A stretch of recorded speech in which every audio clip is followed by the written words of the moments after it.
Pourquoi il n'y a pas de noirs en Argentine? Quand on pense à l'Argentine, on imagine le tango, Messi, Buenos Aires, mais jamais des visages noirs. Pourtant, en 1865, dans les rues poussiéreuses de Buenos Aires, le général Martinez observe d'un regard froid les bataillons qui défilent. We Un tiers des march for soldats ont la peau freedom, noire, our descendants spirits d'esclaves qui rêvent de strong, liberté. voices Ils ring, chantent des a hymnes africains en mighty marchant vers ce song. qui sera leur dernière bataille.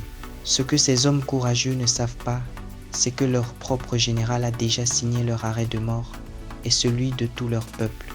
Au début du 19e siècle, l'Argentine ressemble à un royaume africain en terre d'Amérique, avec environ 50% de Noirs africains. Dans le quartier de Montserrat, les tambours résonnent chaque soir. Mama Yemoja, une guérisseuse venue d'Angola, dirige la communauté noire qui représente un tiers de la population. Son fils Kofi travaille au port, rêvant d'un avenir meilleur pour son peuple. Les confréries religieuses se réunissent en secret, mêlant christianisme et tradition ancestrale. Le dimanche, sur la place publique, les danses de candomblé attirent même les bourgeois blancs, fascinés par ces rythmes venus d'un autre monde. Mama Yemoja sourit en voyant cette harmonie fragile. Elle ne sait pas encore qu'un plan terrible se trame dans les hautes sphères du pouvoir pour éliminer définitivement sa communauté. En 1850, les choses changent subtilement. Le général Martinez, nouveau ministre de la guerre, multiplie les visites dans les quartiers noirs. Il promet la liberté aux esclaves qui s'engageront dans l'armée. Battez-vous pour la patrie et vous serez libres, proclame-t-il sur les places publiques. Kofi s'engage avec enthousiasme, croyant en cette Argentine nouvelle qui reconnaîtra enfin ses enfants noirs. Mais sa mère remarque des détails troublants. Pourquoi les officiers blancs restent-ils toujours à l'arrière? Pourquoi les armes données aux soldats noirs sont-elles si vieilles?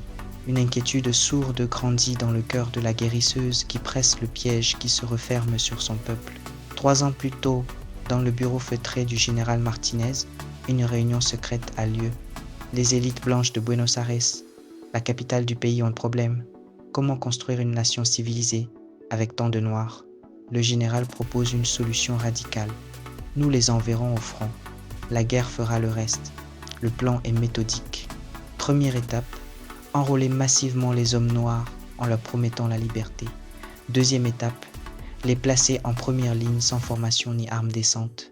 Troisième étape, laisser la guerre décimer cette population indésirable. Martinez sourit en signant les ordres. Il se croit patriote, mais il vient de devenir le fossoyeur d'un peuple entier, orchestrant le premier génocide silencieux de l'histoire argentine. En 1865, la guerre du Paraguay éclate. Kofi et les soldats noirs marchent vers l'enfer. Ils sont envoyés dans les marécages, sans carte, sans vivres suffisants. Les balles pleuvent, les maladies frappent. Les bataillons afro-argentins subissent des pertes terrifiantes, tandis que les unités blanches restent protégées à l'arrière. Dans les quartiers de Buenos Aires, les femmes noires prient jour et nuit. Elles voient revenir de moins en moins d'hommes. Mama Yemoja comprend enfin la vérité. Cette guerre n'est pas une libération, c'est un génocide déguisé. Elle tente d'organiser la résistance. Mais comment lutter contre un État tout entier qui a décidé d'effacer votre existence même? En 1871, comme si la guerre ne suffisait pas, une épidémie de fièvre jaune frappe Buenos Aires. Curieusement, elle touche surtout les quartiers pauvres où vivent les familles noires. Les hôpitaux refusent de soigner les gens de couleur. Les médecins blancs évitent ces zones insalubres. Mama Yemoja, affaiblie par l'âge et le chagrin, soigne tant bien que mal sa communauté avec ses herbes traditionnelles. Mais elle manque de tout: médicaments, nourriture, espoir. Elle voit les derniers survivants de son peuple s'éteindre un à un, emportés par la maladie et l'abandon délibéré des autorités. Le plan diabolique du général Martinez fonctionne à merveille. En 1887, le coup de grâce arrive par décret. Le gouvernement annonce une modernisation du recensement. Désormais, il n'y aura plus de catégorie noire dans les statistiques officielles. Les derniers survivants sont reclassés comme trig, métis ou même blancs. Mama Yemoja, maintenant très âgée, assiste impuissante à cette disparition administrative. Sa propre petite-fille Esperanza est enregistrée comme blanche sur ses papiers d'identité.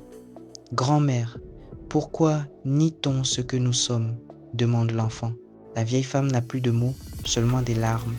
Si un peuple n'existe plus dans les statistiques, alors il n'a jamais existé. Parallèlement à l'effacement physique, c'est toute la culture noire qui est appropriée et blanchie.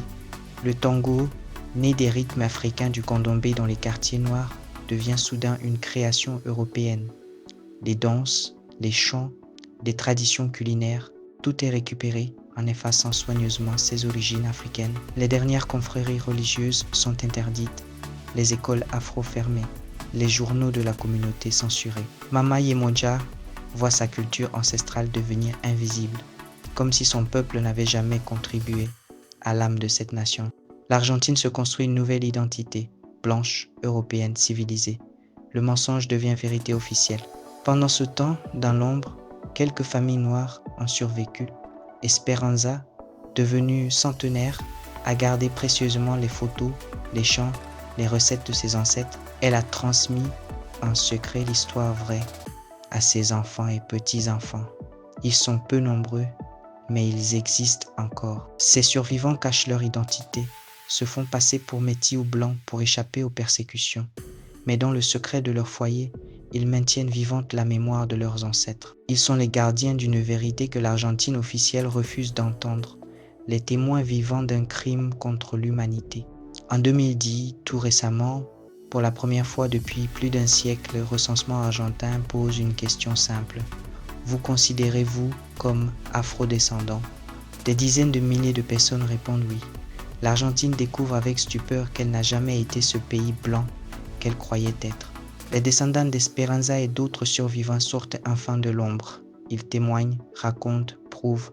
Des chercheurs découvrent les archives cachées, les ordres secrets du général Martinez.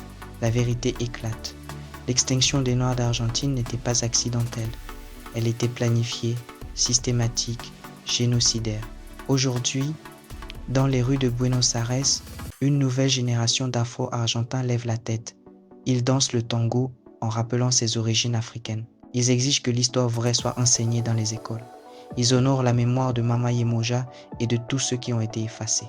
Le général Martinez avait cru éliminer un peuple, mais il avait sous-estimé la force de la mémoire et la résistance de l'esprit humain. Car on peut tuer des corps, brûler des documents, falsifier des statistiques, mais on ne peut pas tuer l'âme d'un peuple. Elle renaît toujours, comme une flamme éternelle dans le cœur de ceux qui se souviennent. Cette histoire est basée sur des faits historiques réels avec des personnages fictifs pour révéler la vraie histoire de l'Argentine. Ce pays, qui se présente aujourd'hui comme majoritairement blanc, n'aurait jamais eu cette composition sans ce crime contre l'humanité systématiquement organisé. L'effacement des populations noires d'Argentine représente l'un des génocides les plus silencieux et les plus réussis de l'histoire moderne, une vérité que le monde commence seulement à redécouvrir.